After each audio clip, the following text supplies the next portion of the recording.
presented by Mr. Harrison and members of the Goldenberg group on the subject of the TIF.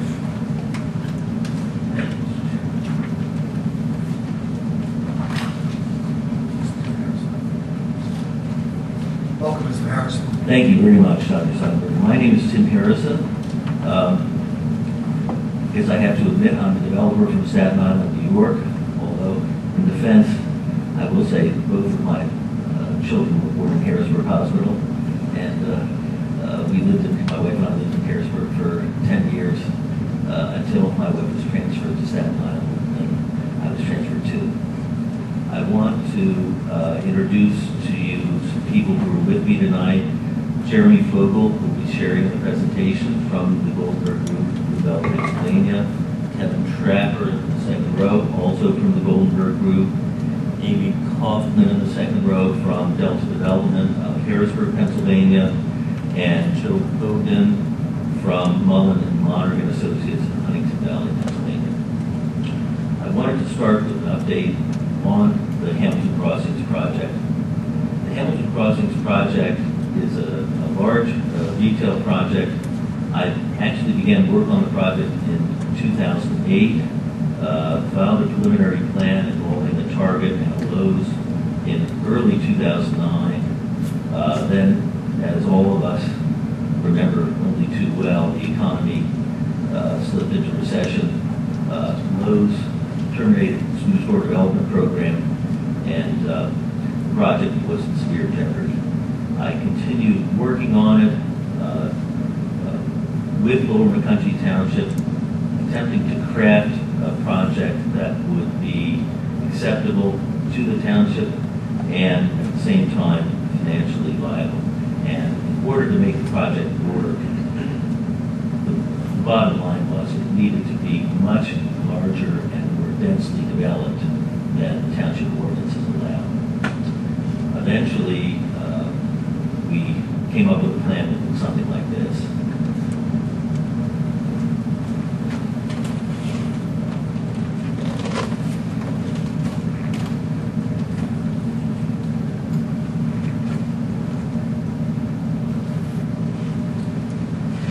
This is approximately 580,000 square feet on 62 acres. The anchor tenants are Costco, Target, ShopRite. There are various junior anchors, restaurants, and other small retailers that are part of the project. In February 2011, Lower Macungie Township granted a package of 28 zoning variances that were needed to accommodate a project of this kind of density. And actually, since that time, we've had to make substantial revisions to the plan to accommodate Costco, and more important, to accommodate some very severe geotechnical issues that we uncovered on the site. The project involves a total investment of over $120 million. It will employ more than 1,000 people. It will involve more than 400 construction jobs. Our projections are that the project will generate real estate taxes for the school district of somewhere in the neighborhood of $1.2 to $1.4 million per year, although I must caution that those are our projections. Ultimately, the projections will be done by, not by us, but by a TIF committee in consultation with the county assessor. However, we do believe our projections are conservative and make sense. The project is a higher-end shopping center. It involves a degree of architecture, amenities, landscaping that are much more similar to the promenade shops in Saucon Valley than to any shopping centers in Lower Macungie Township. The project also involves some rather significant road improvements. the most important of which is the construction of a service road along the Route 222 bypass from approximately this location, west of Crocs Road, to the intersection of Crocs Road, and then past the intersection of Crocs Road, maybe 2,000 linear feet in total. In effect, what this does is provide direct access to the project from eastbound traffic on the bypass, and also, in effect, add the third through lane to the bypass, thereby increasing its capacity.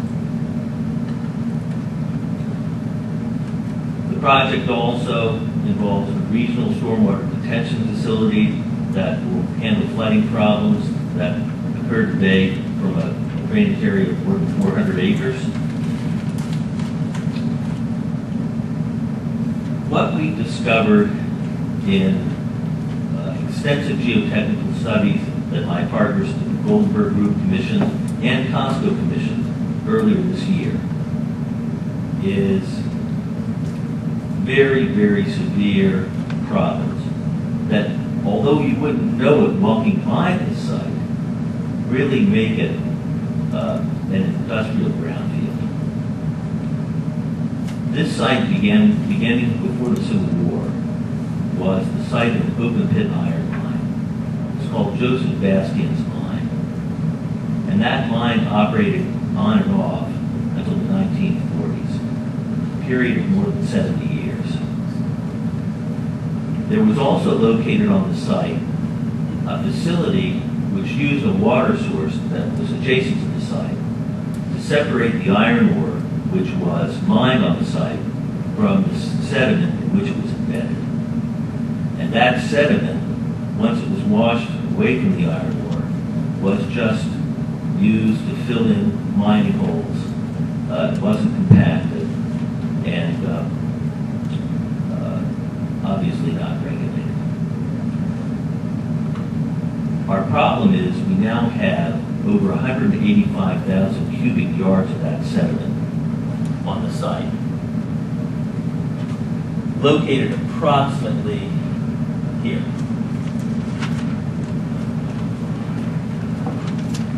And to make that 185,000 cubic yards a little bit more comprehensible, that's 333,000 tons of material, or to put it another way, 50,000 dump truck loads.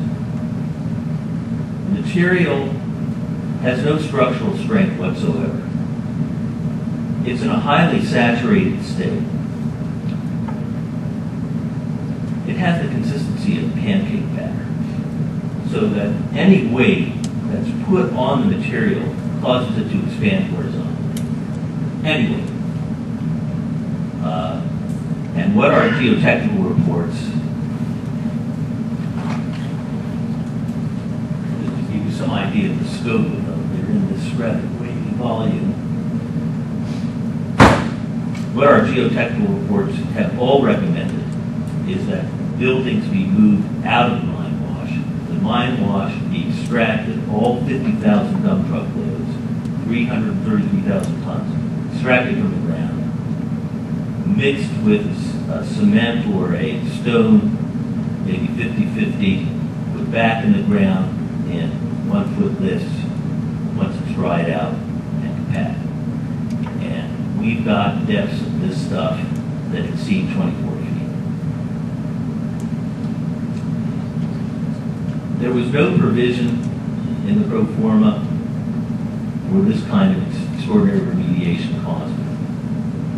And frankly, this project is not viable.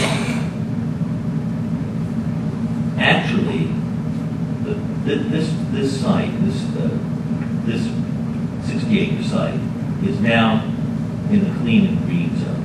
It generates real estate tax of about $7,000 a year. And our belief, informed by these geotechnical reports, is that the site will forever remain in an undeveloped state without this kind of remediation. Absolutely nothing of any weight can be built on this site.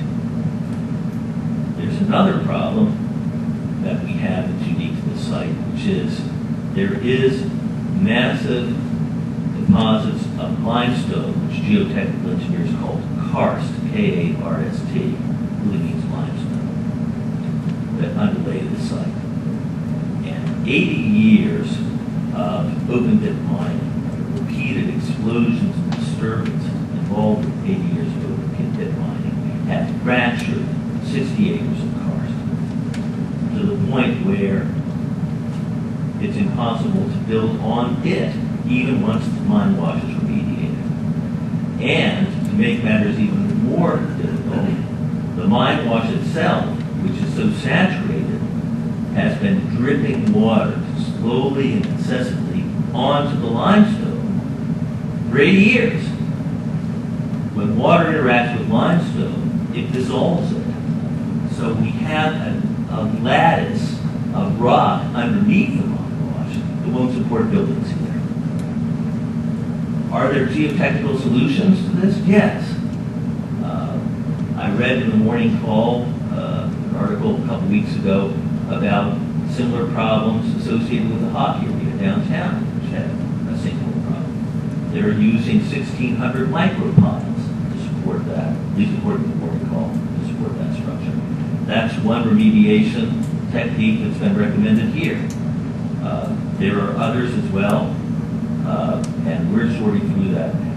But suffice it to say, for present purposes, it's extraordinarily costly, and the project simply cannot be developed without this remediation, whether it's our project or any other project. In addition, the transportation network that we're putting in here to support the project is extremely costly. It will benefit the project, but it will also benefit the community as well because of the additional capacity that we're adding to the road.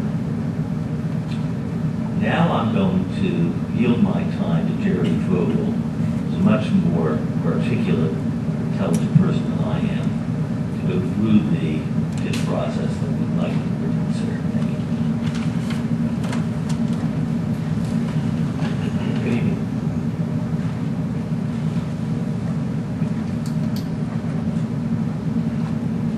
As Tim outlined, I guess good evening, Jeremy Vogel, Goldenberg Group. As Tim outlined, we basically have a kind of simple situation. We have a project that we think has a lot of merit. It is something that we do in terms of our real estate focus in building commercial shopping centers and try to do in-house with our own finances when possible. This particular site presents the problems that Tim outlined and creates a solution in terms of the types of funding that we can identify to try to bridge a financial gap that exists here. The tax increment financing structure is something that is often misunderstood. It's not something that is applicable in all circumstances, and we're here tonight just to be informative and ask the board to consider the concept. We have some information to share with you about what it is, and hope that we can come back again and talk about it in more detail. But in general, when we look at a tax increment financing, the main test is actually called a but-for test. And you are supposed to look at the piece of property and identify whether you think it can develop on its own, or will it only develop but for some financing. This property has been in an extremely developing township for a long time. It's in the center of its commercial core. It's currently owned by the Archdiocese of Allentown, and as Tim indicated, it only throws off about $7,000 in taxes a year. Based on the physical limitations that we've identified, it's our position that the reason it hasn't been developed is because of these issues. People have slowly investigated this property over the years for different uses and have slowly come to the conclusion, probably not after doing as much of an extensive investigation as we have, but they clearly understood that there's a major barrier to developing this property physically, and it's prevented anything of any substance from happening here. And but for us coming up with some solutions on how to bridge this gap, this project will continue to throw off $7,000 a year. And I think that it's important for the public to understand that, because as the public will say, and as was pointed out, I think nicely by the gentleman to begin with this beginning discussion about the project, if the project would easily happen otherwise, sometimes it's not appropriate to have the public get involved in the financing of a project. This is a case where we feel otherwise. We think it's extremely appropriate. We think that the taxes that will be used if the groups that get involved agree only come from the project and from no other source. They only come from the real estate tax that we generate with the project that we create. So the increment and TIF reference, whatever the actual assessment is, it's only a portion of those new taxes that would be used for the project. And the township, the town school, and the county, in this case the township doesn't have a local tax, so the school and the county would each have a significant increase in their share of the taxes from the project than they would otherwise. So there is a win-win for everyone to achieve here if the project is able to move forward. And if not, obviously, what would happen is our project would not be able to move forward, and the tenants that are looking to go here would just go elsewhere. We believe at this point the tenants that we're talking to would move far afield, and obviously everybody locally would suffer that loss to the extent that that was important to them. There's a number of sources that we're trying to receive these monies from. We're not relying locally on the school district. We have made a number of applications for funding from the state. We are working with the governor's office for some sources for some of the road improvements and some of the other issues that we have on the project. And we are looking only to ask the county and the township and the school to work with us to bridge whatever gap is left at the end of that effort.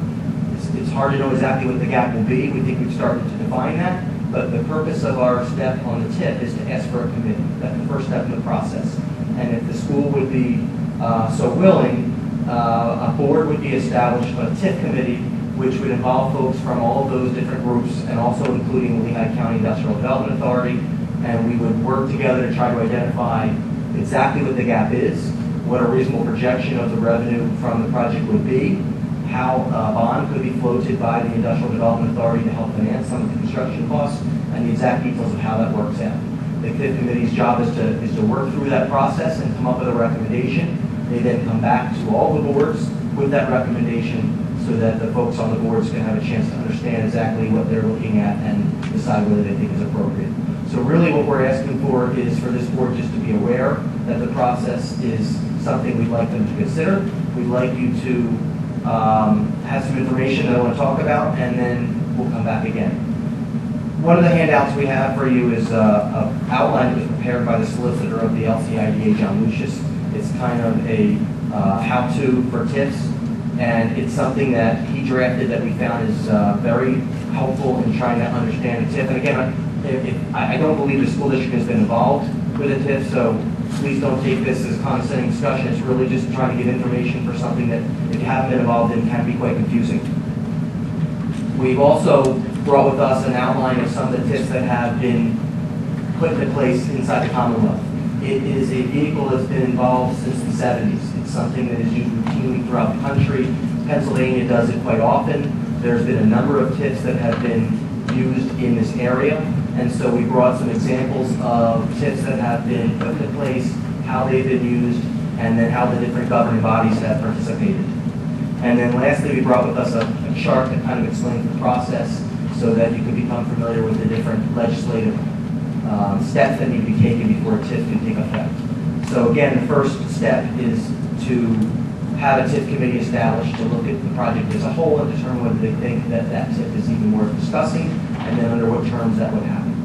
So today, again, is really just an informational meeting. The project itself, we think, is excellent from a retail perspective. We think that the tenants that are looking to come to this project are among the best in the types of tenants that we deal with. So as far as an asset, we would look at it to be first class and something that most communities would be very excited about having in terms of having a tax base that would be augmented by national credit retailers as well as some local different retailers. So the community, we believe, would be looking at having a project that would have some new retailers that are not here, some new restaurants and other uses that many people will find that they're looking to have. We think that it will generate a number of taxes and benefits like jobs and taxes beyond just the real estate taxes that would go to the benefit of all the parties involved. And then of the TIF itself, the increment that would be generated will be significantly more than the amount that we would ask be involved in helping to finance the construction costs, so that there's an economic win as well. It's a general summary. Any questions, please? Well, let's start off by finding out if the board wishes to ask anything particular of Either of the gentlemen. Yes. I just want to restate in my own words to make sure that I have the understanding. The parcel in question currently generates about $7,000 in real estate taxes for the school district. We're proposing to develop the parcel, and the financial assistance you are looking to receive is really from the taxes the parcel itself would generate. So if indeed TIF financing goes through, the school district that currently receives $7,000 for that parcel would have the opportunity to receive probably several $100,000 more from the same parcel. And that, if I could expand on that, what I left out is too much detail. I don't know how much detail we'll get in tonight, but ultimately what happened if everybody was going to move forward is the Lehigh County Industrial Development Authority would spearhead the process. These kind of projects go through an authority like that. So the TIF committee hopefully would include members from that group, the school, the township, and the county, and ourselves. And ultimately would identify exactly how many taxes, based on work with the assessor's office, would be created from the project. And again, just as you said, only a portion of the taxes from this project could be used. So we would then ultimately ask the county authority to float bonds that would take payment from a portion of the real estate taxes to maintain those bonds. And then the present value of those would be provided for construction costs. The school district would have no liability whatsoever. The school district would have no responsibility whatsoever. And at this step, all we're asking the school to do is join a committee. If the school, actually tonight, frankly, we're not even asking for that. We will be coming back to formally ask that. We're not asking that tonight, but when we do, the school will have no responsibility if they join the committee and decide that they don't like the idea, or if the committee comes to conclusions that the school can't support. There is, at any time, the school has the ability to opt out and not be involved without any further responsibility.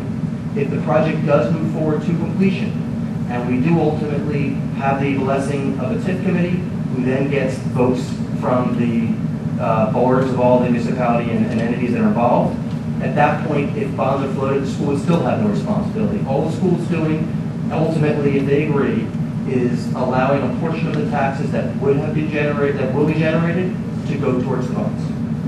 New taxes. New taxes. So yes. So no existing taxpayers are being affected by this. No taxes from any current East Penn taxpayers are going to that project. That's correct. And if anything, certainly we would propose that the taxes to the general population would increase significantly from the project, even with the TIF. And without the TIF, but for the TIF, they will not. Let's see, Ms. Sanchez. Yes, so do I understand correctly that the authority is the one that's paying off the bonds? What would happen is if bonds are floated for the project and create construction funding, which is what we would ultimately look for, there would be an annual payment that would need to service those bonds, and they would come from real estate taxes. So the tenants that would operate the shopping center would pay their taxes, whatever they would be, whether there was a TIF or not. But then the assessor's office or the tax collector, frankly, would collect those taxes, and at that point know whatever the percentages of that revenue that's supposed to go towards the bonds would then be paid to the bonds, and the rest would then go to the school and county in this case, as they would otherwise. So the tenants pay the same amount they would always have paid, and the only person that would pay the bond would be the documents when everyone would agree to would spell out exactly how those taxes get applied between the bonds and the taxing authorities. Again, those details would be reviewed in detail by all the folks that would be involved. Okay, and who backs up those bonds? Well, there's a number of ways to do that.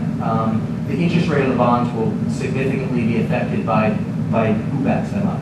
They could simply be backed up by the tenants. I mean, the anchor tenants that will be the majority of the income taxes property are first-class national credit tenants. In addition, we've met with the state. There's a state TIF guarantee program that the Commonwealth has that encourages these programs. And we've met with the folks at the state about that, and there is a TIF guarantee program that could be applicable to the project. In addition, there could be other guarantees that are provided. There's a number of ways to guarantee the bonds. The goal would be to make them as saleable, frankly, as possible, because then the lower interest rate would allow for additional proceeds. But again, regardless of who backs them up, ultimately, whoever buys those bonds is buying whatever the bond is that is packaged up, and then at that point, they get an interest rate return on their money for the risk that they're taking. And it's our goal to try to minimize that risk, which would obviously lower the interest rate. I hope I answered your question. Mr. Fonker? Similar questions. I was just concerned if the project's successful, I understand the financing. What if the project fails and the tenants don't do well? Who pays off the bonds? I guess it's whoever stacked the bonds. Yes. Now, and keep in mind, when the project's built, if one of the stores decides to close, obviously real estate taxes are still assessed. So one of the things that makes us comfortable even considering this type of a structure is that the real estate taxes are obligated to be paid by Target, Costco, Wakefern, which is ShopRite's parent company, which are all they're all credit companies. So the bond folks that would put this together ultimately will look at the credit of the people that are backing up the real estate tax payments and then assess a risk on the bond, just like the school floated bond, frankly. And then it'll be offered for sale in the public market, and the market will determine the rate.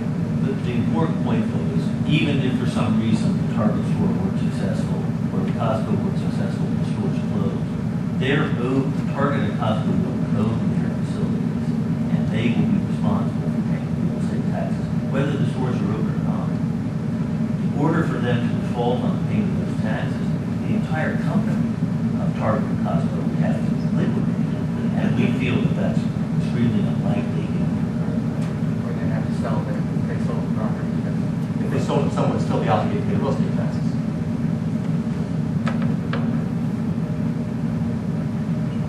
Well, on first round here, I'll ask a question that's corollary to that. The usual thing when we've seen happening in the recession is these industrial concerns or large retail concerns close up shops, say, or reduce their operations, and then they go in and ask for a assessment appeal to lower the assessment so their taxes go down.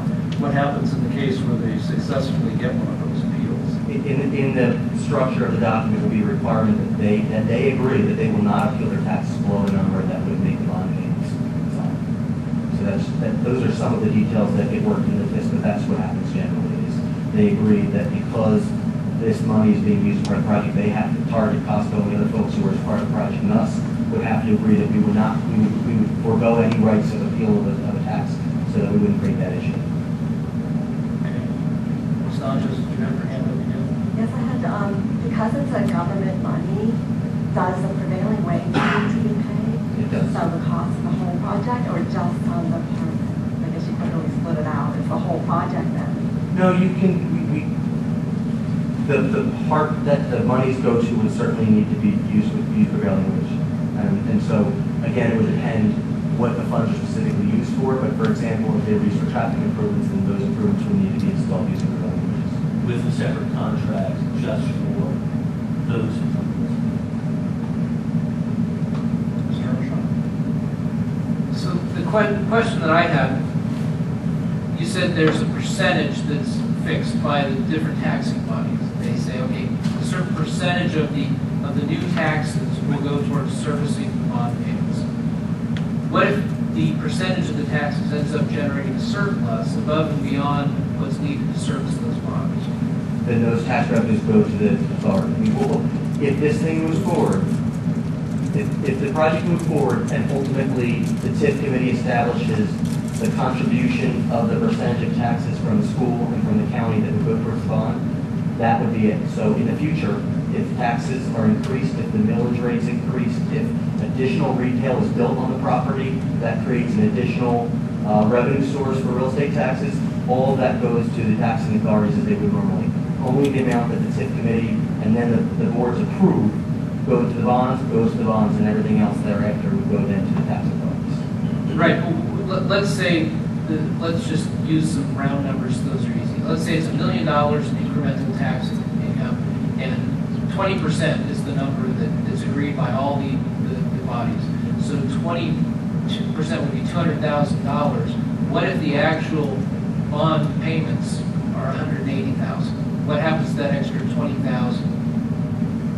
Is that returned to the taxing authorities? Yes, Okay. yes. Only the amount that's in the service of the bond. And what will happen actually in practice, if we move forward, would be that it'll be open until those details are spelled out.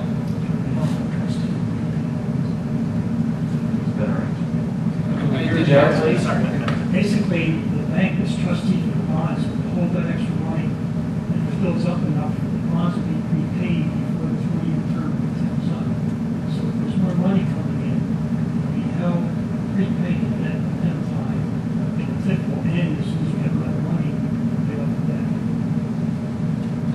But ultimately, only the money that is needed to service the bonds over whatever term is agreed upon is allowed to be taken from the real estate taxes, and everything thereafter goes to the tax authorities as they would normally in their normal splitting of those taxes. Is there any current estimate of the amount of the bonds that would, some rough figure of bonds that would be needed to complete this project?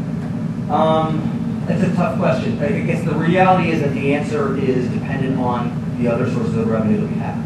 We've applied for various grants and other sources of funds. So there's a gap that we've identified, but we don't think that the gap that's going to be requested of the TIF committee is anywhere close to that total number. What we talked about in terms of the dollar amount that we think is at risk here is about $14.5 million. Of that amount, we think less than half is something that we're going to ask the TIF committee to consider. And hopefully, as we hear back from the other grants and the other applications we've made, the number will continue to dwindle.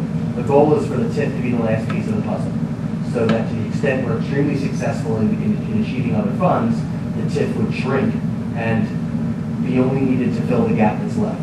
And the timing of it is such that we believe by the time the folks on the TIF committee are established and the TIF committee meets, it's going to be a number of months.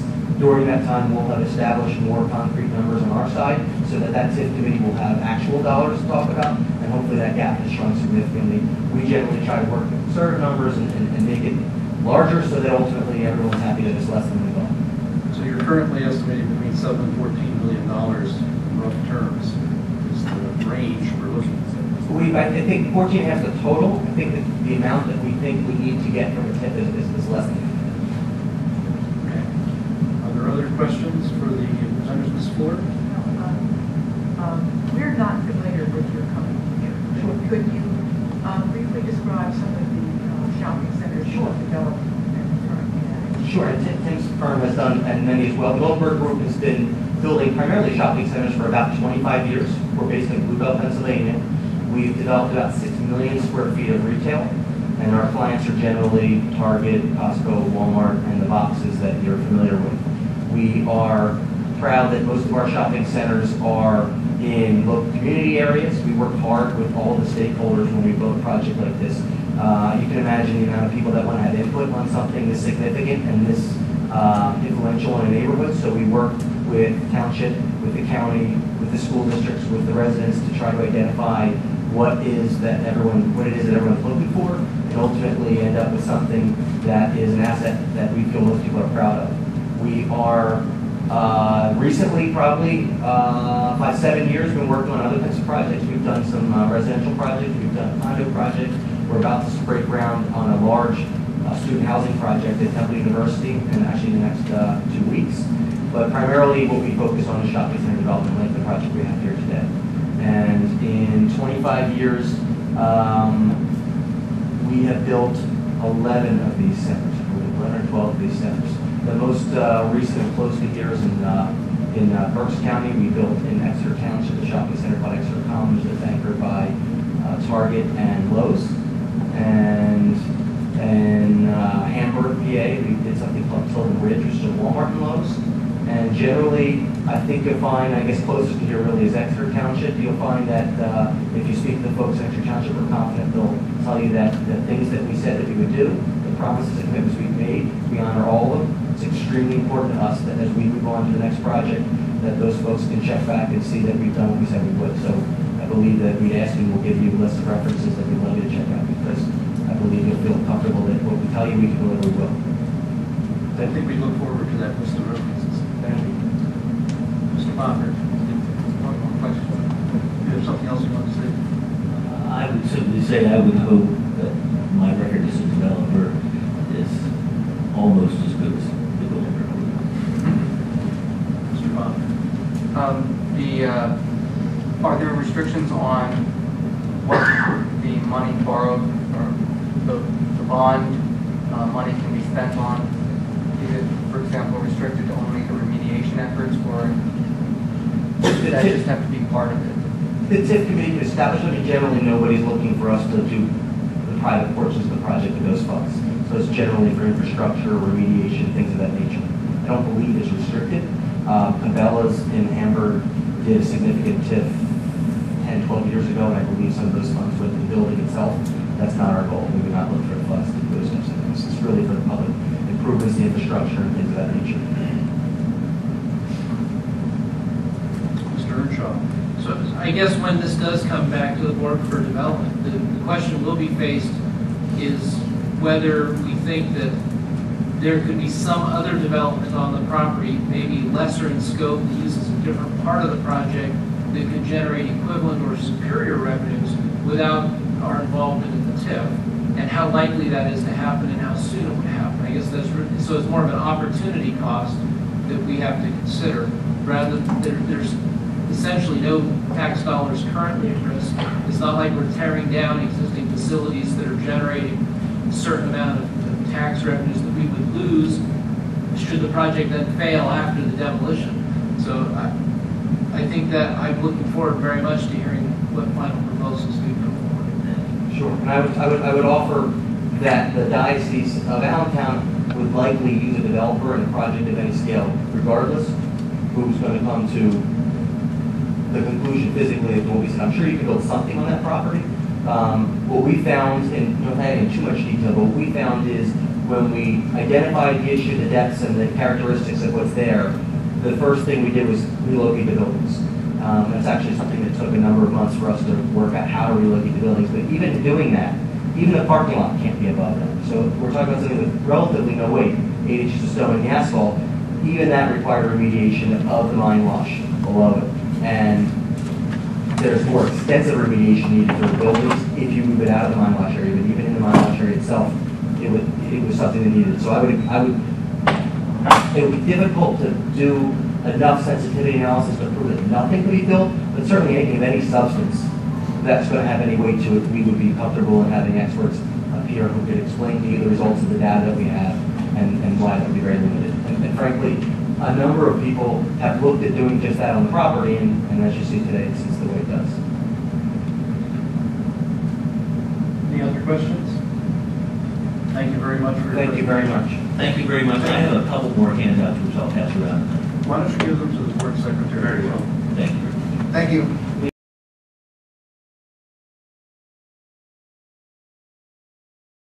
On the agenda tonight is a presentation by Mr. Jeremy Vogel, John Kingsley, and Mr. Tim Harris of the Hamilton Crossing Project. Good evening, Mr. Chairman. Good evening, members of the board and staff. I'm here. My name is Tim Harrison. I'm a developer from Staten Island, New York, and I've been working on the Hamilton Crossing project in Lower Macungie Township now for about 4 years. I'm very pleased to introduce my partner, Jeremy Vogel, and he's accompanied by Kevin Trapper from the Goldenberg Group of Bluebell, Pennsylvania, my partner and co-developer of the project. Also very pleased to introduce John Kingsley, who is the Vice President of Economic Development and Finance of the Lehigh Valley Economic Development Corporation. John also serves as the staff member of the Lehigh County Industrial Development Authority. The Lehigh County Industrial Development Authority is the manager of the proposed tax increment financing process that we have embarked upon, and would be the administrator of the TIF district were one to be formed. The LCIDA has passed a resolution to support the developer in the exploration of TIF financing, and that's where we are today. We are in an exploratory phase. Also, I want to introduce John Lucius, who is the solicitor of the LCIDA. He's in attendance tonight, as well as Jason Brockman of PFM, who is the financial advisor to the LCIDA on tax increment financing matters, and I understand also a financial advisor to the district.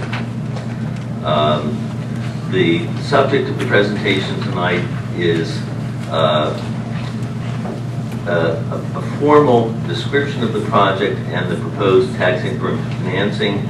This is a presentation which is actually required by law that the LCIDA, as manager of the project, make to the board.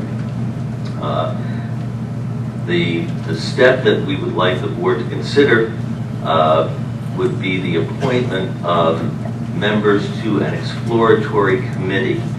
And it would really be up to that exploratory committee to determine whether or not to make a recommendation, which then of course would have to come back to the board on whether tax increment financing were appropriate for this project, and if so, what form it would take, what amounts would be involved. That's long in the future.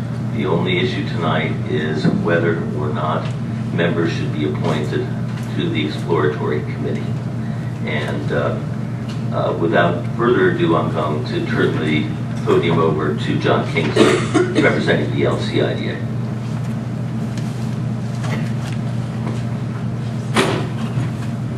Thanks, Tim. Good evening. What I'm going to do here, we do have a number of representatives of the Lehigh County Industrial Development Authority here with us as well that may participate in answering certain questions as we get through the process. But what I want to do is provide you a basic overview of tax increment financing.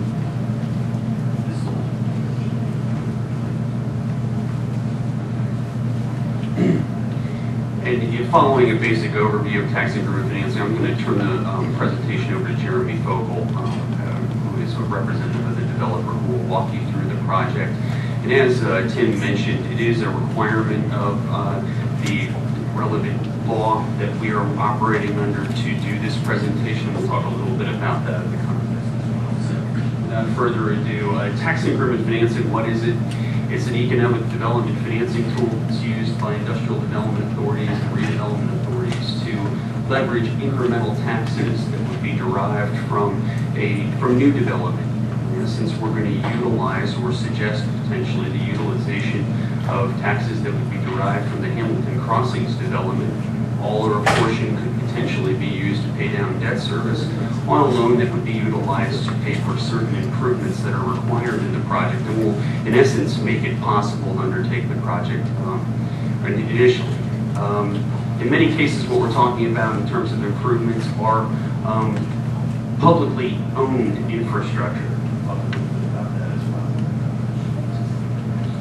The Tax Increment Financing Act of 1990 is what we're operating under. It actually permits local industrial development authorities and redevelopment authorities to administer the tax increment financing project and to manage the resulting TIF district.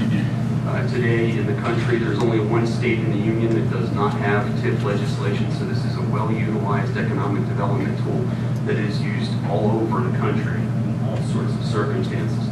The process generally starts with an economic development organization getting involved in a project that has significant financing gaps but has fairly widespread community support, like Hamilton Crossings. And we're looking at all sorts of potential programs and resources that might be able to come to play. Tax increment financing is not something we generally start with. So in many cases, as I mentioned, the use of the proceeds of tax increment financing generally are going to be used for infrastructure improvements, in most cases mandated public infrastructure. To give you a quick overview of how the process works and where we're starting tonight, we need to make a basic presentation to the taxing bodies outlining the specifics of how tax increment financing works and a little bit of the project that we're looking at working on. In the context of the initial meeting, we're actually going to ask the taxing bodies, and we've already done this with the township, to identify a representative that would serve on the TIF committee. The purpose of the TIF committee is actually to do a number of things. One is to actually explore the potential use of tax increment financing for a given project, but it's also to develop a detailed plan on how that project will be undertaken. And it's going to include everything from an exhaustive overview of the project to a detailed economic feasibility study, as well as an overview of how the increments will be assigned to actually paying down the associated debt service to support the project.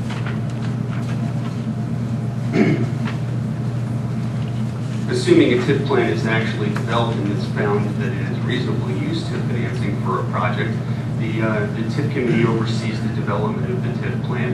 And once it's completed, we actually have to take it out to the taxing bodies and ask them to consider opting in or opting out of the plan.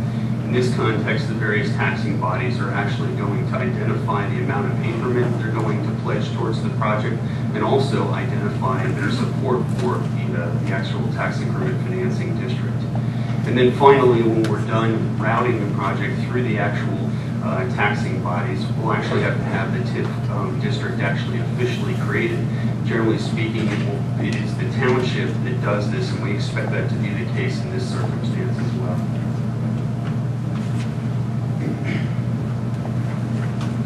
There are a number of things that I want you to keep in mind when you're considering tax increment financing.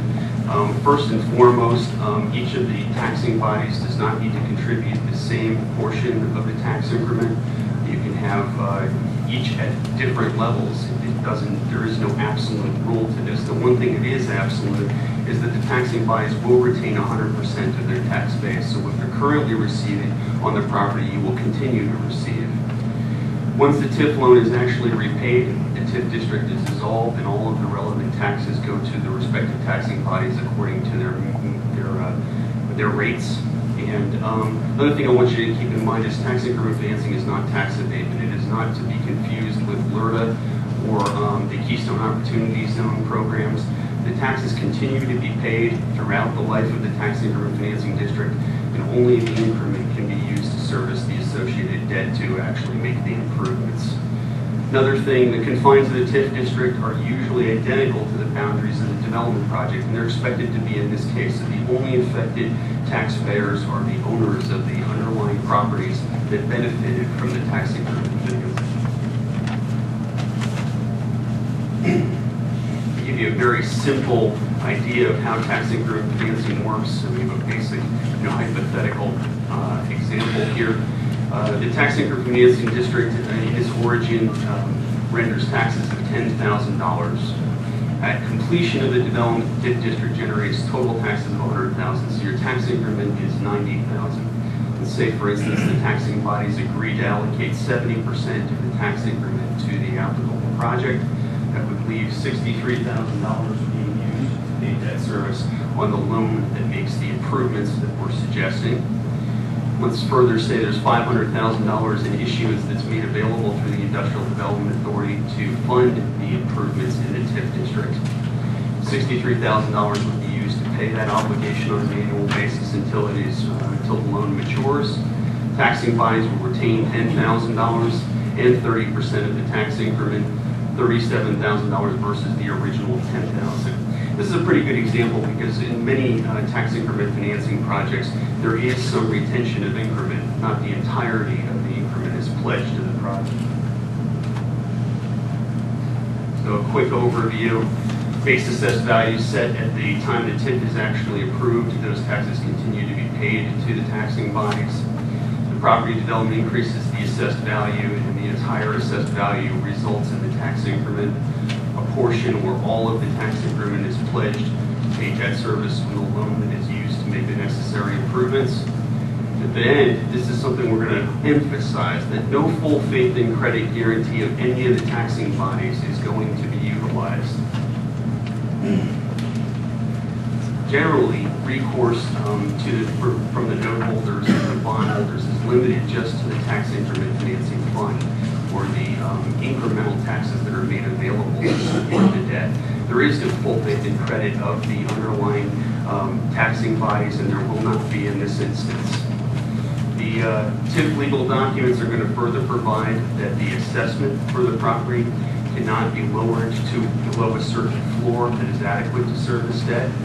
And we'll also be looking into a number of potential reinforcement mechanisms that will support the tax increment financing. We're going to look into the neighborhood improvement district use, as well as guarantee programs through the federal and state, through various federal and state organizations. Just to give you an idea of what the neighborhood improvement district is, we're not going to spend a lot of time on this, but what you can do is create a special assessment district inside of the tax increment financing district. that can be used to assess a specific form of fee on the underlying landowners, which we can utilize to offset any deficit that might exist in the incremental taxes that are available to service the debt through the tax increment financing. This, again, is just specific to the landowners inside of the TIF and would not affect any other adjacent taxpayers.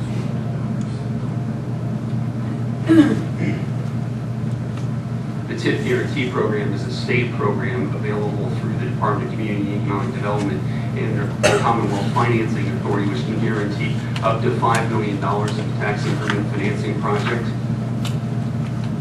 And then finally, we're also going to be looking into the potential use of USDA guarantees that could be made available to the for-profit entity in this particular project. At this point, I'm going to hand the presentation over to the Goldenberg Group and to Jeremy Fogel to provide an overview of the project, and then we'll be back to ask for our specific request.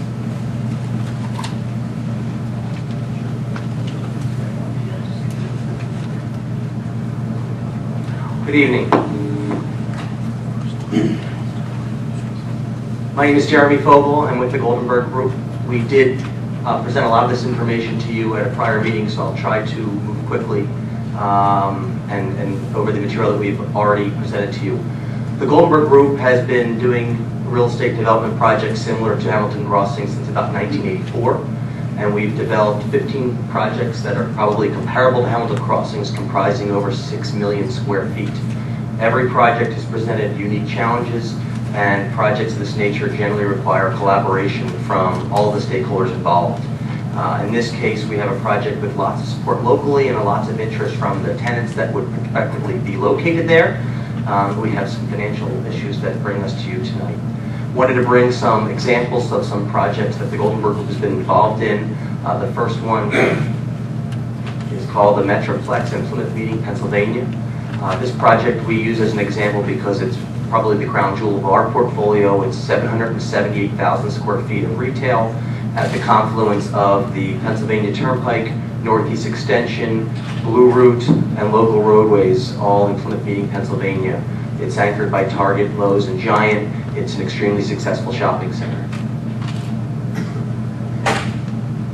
Somewhat closer to here, in Berks County and Exeter Township, we developed Exeter Commons.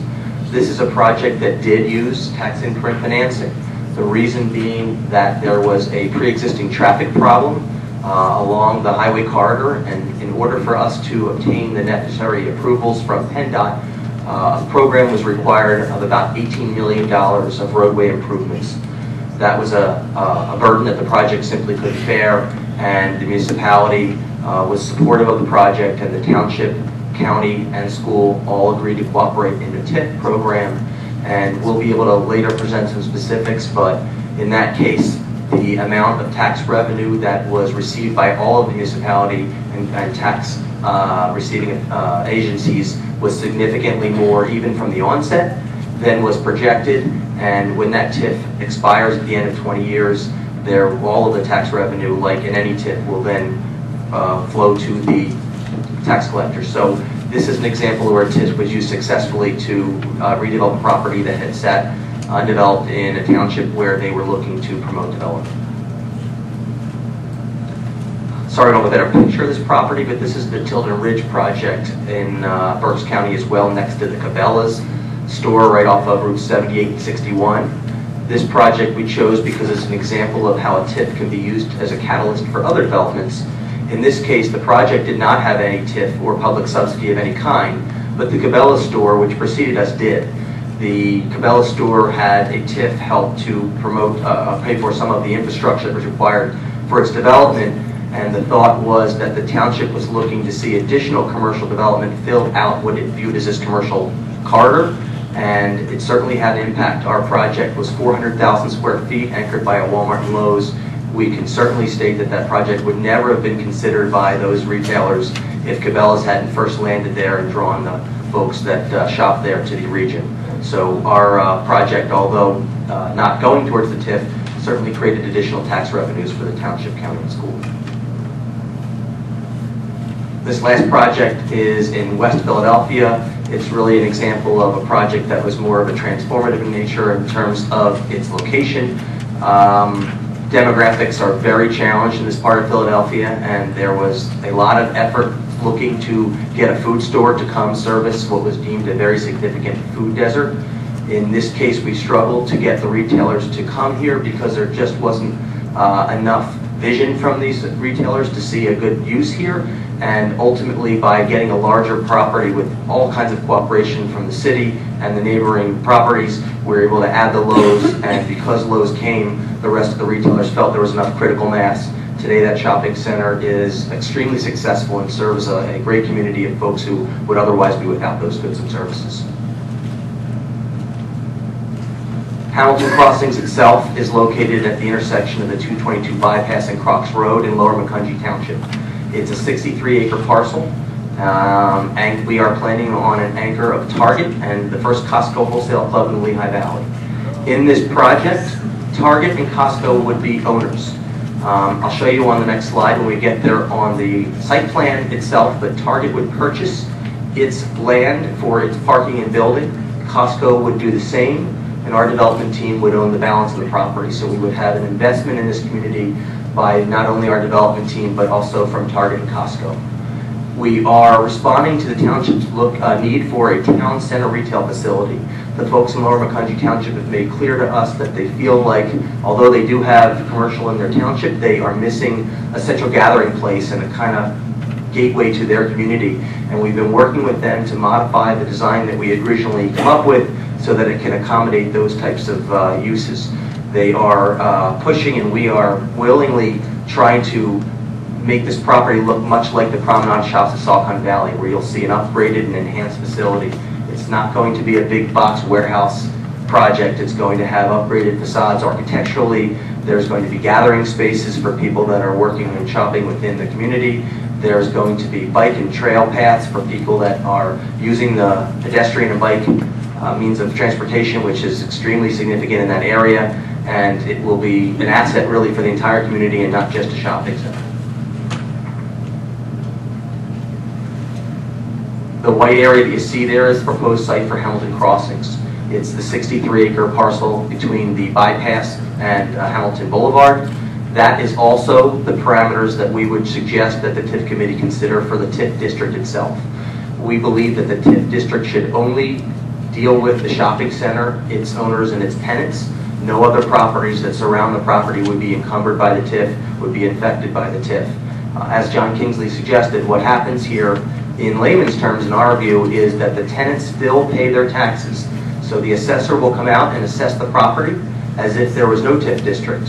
And the tenants will be required to pay their taxes as if there was never a TIF in place. So there is no tax abatement, there's no tax deferral, the tenants pay the taxes.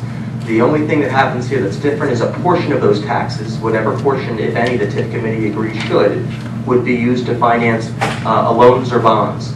So essentially what we would do is try to borrow money from a bank, finance that loan with some of the proceeds from the real estate taxes, and use those loan proceeds to pay for infrastructure costs and other costs that are saddling the project and preventing us from moving forward. It is a but-for test that needs to be satisfied in order for a TIF to move forward. It's actually called a but-for, and it's important that everyone believe that but for this financing, the project cannot move forward. The reason that we have the support locally is that this is a site that the township is looking to have developed for a long time. It's in the middle of their commercial corridor. It's in the middle of the commercial district of their comprehensive plan, and it's where they intend to have their commercial development. Unfortunately, this site is saddled with a number of major physical issues that require significant remediation. I wouldn't go into them tonight because we talked about them the last time, but there's a significant amount of material that we've referred to as mine wash, and there's a significant amount of traffic improvements that are required for us to accommodate the project so that we create some project where we're not going to create a traffic situation for the neighboring areas. And so to do that, there's an extraordinary amount of cost that's associated. But for us able to solve that economic solution, the project cannot move forward. Right now, the project throws off about $7,000 a year to the school district, and it's owned by the Diocese of Allentown. We envision that that would continue forever, for an awfully long time, if a commercial project isn't able to move forward. And so we are comfortable suggesting that a TIF be considered because it becomes a win-win. And that's because the current base tax program, the $7,000, would never be impacted. The taxing authorities would continue to collect that base, and that would be not affected in any way. And then of the incremental taxes that the project would generate, which will be significant, it's about 570,000 square foot project that we're contemplating. So there's well more than $1 million of projected revenue on an annual basis from real estate taxes. And we're suggesting a portion of that be used to finance these loans or bonds. The rest of it will become available, so it will be creating an economic generator in terms of tax revenue for the township, school, and county. The township doesn't currently have a real estate tax, but obviously at some point, if that was ever the case, there would be revenue there. In addition, there's obviously other taxes and benefits associated with a project like this in terms of transfer taxes, business privilege taxes, and things of that nature. The jobs that are created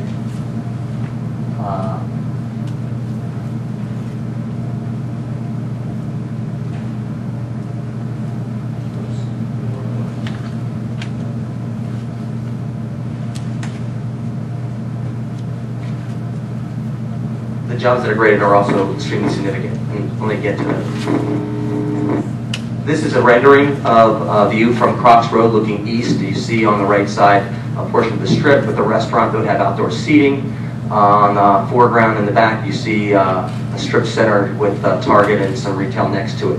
And this is intended to give you some of the feel for the landscaping and architectural upgrades that we envision having associated with the project. This is an overhead view of the site plan. Crocs Road you see down the middle.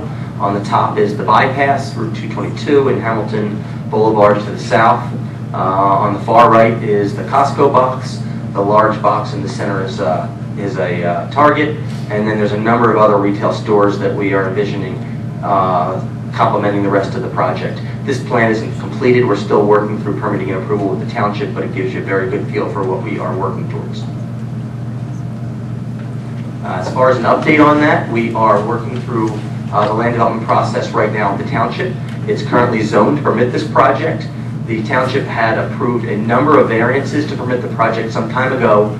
With the mine wash material that we'd identified, the project was completely redesigned, and that means that we need to go back and ask them to consider the variances again, which we will do. We've also been working with PennDOT. District 5 has been extremely cooperative, working with us and allowing us to look for ways to make sure we don't create a traffic issue. And we are moving well towards the process for highway occupancy permits. And then the other large permit that people are often focused on is the National Pollution Discharge and Elimination System, or NIPDES. That's really the permit that handles stormwater. As part of this project, one of the other issues the township has locally is flooding. There's about 410,000 acres, 410 acres that are all flowing into the area immediately around this project and the bypass. It creates a significant flooding system, and as part of our project, we will be creating a stormwater system that would not only handle the stormwater from our project, but will deal with the flooding regionally and allow all of the flooding to continue on into a stormwater basin that we will create for the benefit of the region.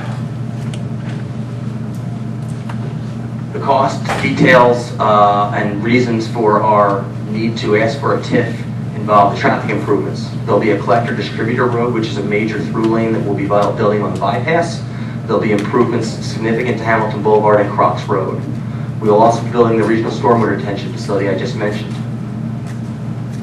There's also a significant improvement that's required of the public utilities to accommodate a project like this in the area. And then lastly, the mine wash and karst remediation. There is a extremely significant amount of material, and as you see there, the equivalent of it is 50,000 dump trucks, loads full of material. All of this needs to be pulled out of the ground. It needs to be remediated, blended with construction materials like limestone and soil cement, and put back in the ground and compacted so that it can be suitable for development. Right now that's not possible, and our engineers have confirmed that absent the remediation of this material, really nothing can go on in this site. It's a site that is ideally suited for development given its location, but based on the existing physical conditions simply cannot. So the remediation of this mine wash is required for anything to happen, this project or anything of any substance. So in terms of an expectation for tax revenue, this is a problem that needs to be dealt with before anything can come from this project in terms of additional tax revenue. That's a map that shows you the site plan with some of the traffic improvements highlighted. Again, if there's any questions or you'd like me to go into specifics, we can outline those improvements for you. This is an area showing north of the bypass some of the flooding that goes on. After just about any significant rainstorm, you find these areas in and around the vicinity of the site, and it's the type of situation that we will remedy with the stormwater basin on a regional capacity that we've talked about. In terms of dollars, you can see there's about $18 million listed there of extraordinary infrastructure and remediation costs. We are not asking that the TIF pay for all of these costs. We are asking that the TIF be considered only as the final stopgap in any shortfall. We have made application for a series of funding sources that would be applicable towards these costs. The Redevelopment Assistance Capital Program is something offered by the state that we've made application for. We've been granted a small portion from it, and there's a larger portion still pending. Also associated with the Pennsylvania Economic Growth Initiative, which is now referred to as a PEGI grant. That application continues to be vetted along with a number of others to see if the project will qualify. We believe we'll be successful in obtaining funding from that program. There is also a Industrial Sites for Use program, or ISRP. The program was awarded a $1 million grant from that program. It's not very large in the scheme of the total project costs, but it's the maximum that that program provides for. Lastly, we've applied for funds from the Transportation Infrastructure Investment Fund. It's a program that the governor has at his disposal to attempt to utilize PennDOT funding and PennDOT TIF programs for traffic improvements. And we believe that this project is an excellent candidate. Again, when the bypass was developed, we had anticipated that it would be at capacity to handle a project of this size. Unfortunately, it does not, and additional improvements are required for us to be able to move forward.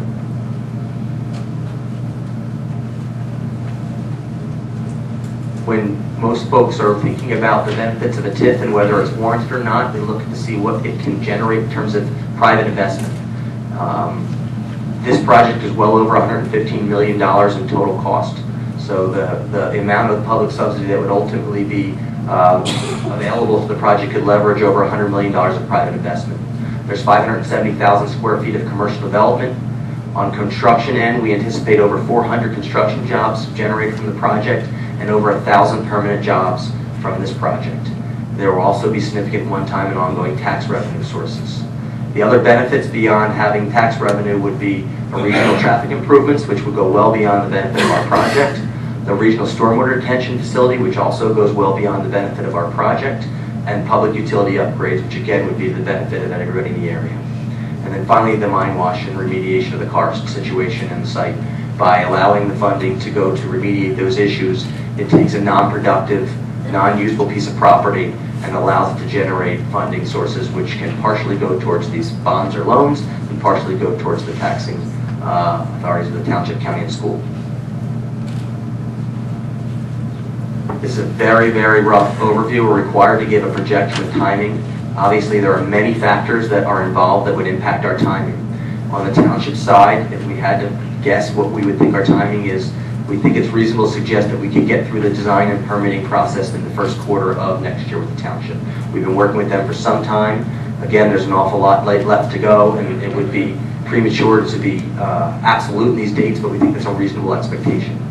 On the TIF, if the TIF committee is formed and the group moves forward, it would be reasonable to assume that they could do their work, and if they were so inclined, move forward with the TIF ordinance shortly after permitting for the project. We would then close on TIF bonds or loans for the project after that, which at this point shows at June of 2013, and commencement of construction would begin immediately. If that was the schedule and we could start in June of 2013, stores would open in the fall of 2014. We generally, as a company, would seek to have all of our permits and approvals in place in total before we would close on the purchase of the ground. And then once we had all of our permits in place and financing in place, we would close and start construction immediately.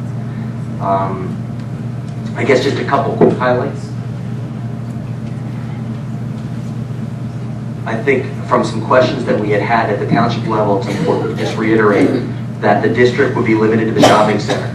We would not be impacting other properties. That would have to be confirmed by the TIF committee, but that would be the reasonable thing to do so that no other properties feel that they're being included in the TIF.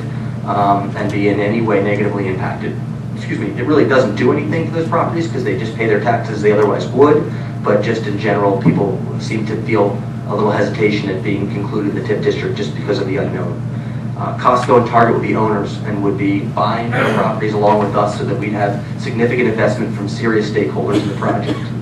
There will be no township, county, or school liability or taxpayer liability in any way. If we are able to move forward with this project and the TIF committee is so inclined and all the boards approve this and we move forward with TIF bonds and the entire project fell apart for whatever reason, there'd be no liability on the township, county, or school. There's no taxpayer left holding the bag. This would be completely financed with bonds, and the bonds would be not guaranteed by the township, county, or school. The taxes won't go up. The township, the tax assessor assesses the underlying properties as any other property. So we simply would have an increment of taxes based on the fact that today the property sits vacant, is in the clean and green program, and really does nothing other than the diocese has someone farming, I believe, some feed corn on the northern part of the property on the north of the bypass, and by turning it into a commercial shopping center, it creates significant value, and that's what generates the taxes. The tax portion of the stream of money basically is what's present value, if you will, by making a bond or a loan so that we get funds for construction. These funds are used for the things that we identified, traffic improvements and things of that nature. The funds are not used for our parking lots, they're not used for our buildings, they're not going to the private developer. They're simply funding the types of costs that need to be dealt with before a project like this can move forward.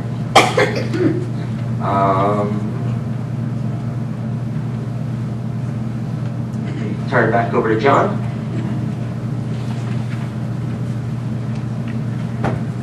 So tonight we are not asking for the school district to actually approve the tax increment financing. All that we are asking is that you identify or select a representative to serve on the TIF committee, which will explore the potential for using tax increment financing to support Hamilton crossings. And we can actually make this request a number of ways. We can do this in writing. Many of the taxing bodies like to see something in writing. We would be happy to provide you something in writing if you so desire. So however you would like us to submit the request, we're happy to do that. And I guess to close out the presentation, just give you a quick overview of the remaining steps in the tax increment financing process, because we're really at the beginning stages of this, and it's important to understand that the tax increment financing committee is going to really spend a great deal of time going into the depth of whether this actually will be a realistic circumstance to use the program. So the first thing we're going to need to do is we're going to need to complete initial meetings with the taxing bodies. As Jeremy mentioned, we did meet with the township, and they have selected certain representatives to work with us in the TIF committee. We will have to also meet with the county, which we would be looking to do probably either the 10th or the 24th of October. Assuming that everyone selects a TIF committee representative and we commence meetings of the tax increment financing committee, we would do that next, and we would begin preparing the development plan once the TIF development plan, once the committee identifies that there is a need here and it makes sense to use the program. We would then take the plan to the Lehigh County Industrial Development Authority for finalization, and then it would be going to the tax increment participating taxing bodies for their opt-in or opt-out. In the context of this, we will also need to get certain certifications from the Township Planning Commission identifying the area as blighted in keeping with the urban redevelopment law, which actually identifies a number of specific definitions to the word blight which apply here. Following that, we would create the TIF district utilizing the township to pass the ordinance or resolution. And then we would begin working with related capital markets or bank entities to originate the tax increment financing loan or bonds. And then following completion of the project, we would actually begin, seeing the tax revenue generated and begin paying down the tax increment financing. So that's an overview of the steps, and that's where we are currently. I'm happy to answer any questions that you may have, and we certainly would be willing to also meet outside of this forum to answer any questions that you or anyone in the audience may have regarding tax increment financing. Okay, thank you. I can answer one of your questions. We will require a formal request from you so we can dock it on our next board meeting agenda. Happy to do that. I'll have you something before the end of the week. Before we vote on it. Okay. Very good.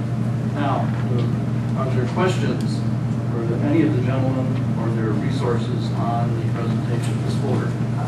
Just a confirmation that the taxes are imposed and collected as per usual by the taxing body. Correct. Then if the TIF is agreed upon and the percentage is agreed upon, then that money flows from the taxing body to the Industrial Development Authority. That's correct. And then the Industrial Development Authority is responsible for paying the bond. That's correct.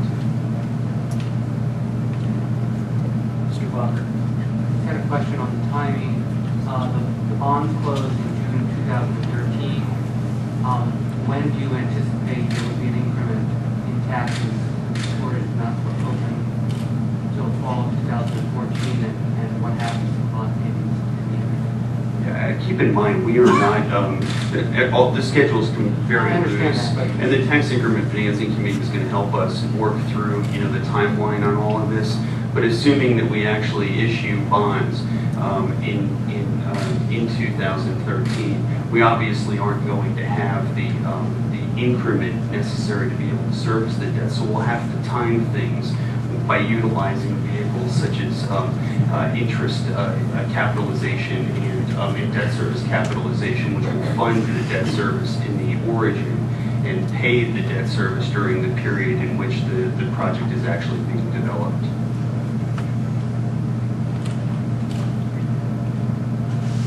Any other questions? Mr. Stoll. It was my understanding from your presentation last time, and you basically said it again this time, without government assistance, in effect, this project is not feasible in your mind? I'm going to let Jeremy answer that That's question because certainly you'd be representing the developer. But Yes, that's correct. Without our ability to use this program, we would not be able to move forward with the project. And it's also my understanding that the creation of a TIF district requires that you pay prevailing wage on the project. It would. Have you factored in how much the cost increase that will be? We haven't compared the cost of prevailing wage versus non-prevailing wage, but we've certainly, in our estimation of this cost, assumed prevailing wage in our estimations. Okay.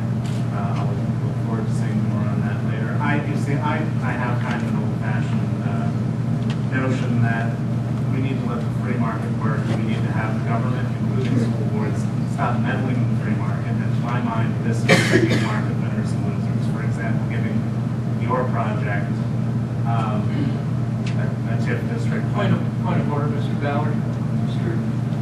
We have not yet had our request to address the board, so we are not entitled to debate the merits or demerits of the proposal. This is, I think, only appropriate for us to ask for information at this point and clarifying questions.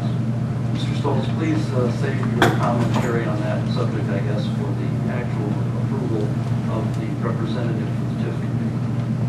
Fair enough. And I mean no disrespect, but I very strongly don't believe, so I look forward to sharing the vote. Thank you. Thank you. Other questions? Ms. Hyde. Just one quick one. How many members are in the exploratory committee? I don't know if it matters. Generally, it's one or two from each board. The township appointed one of their commissioners and their township manager. So one or two? One or two is generally. technically, what is the new representative that he is, you would suggest?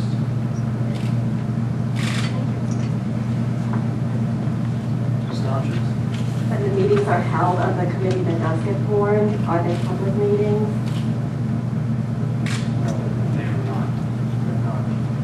There'll be as many meetings as that group decides it needs to become familiar and comfortable. What they do when they're finished is come back and make a recommendation.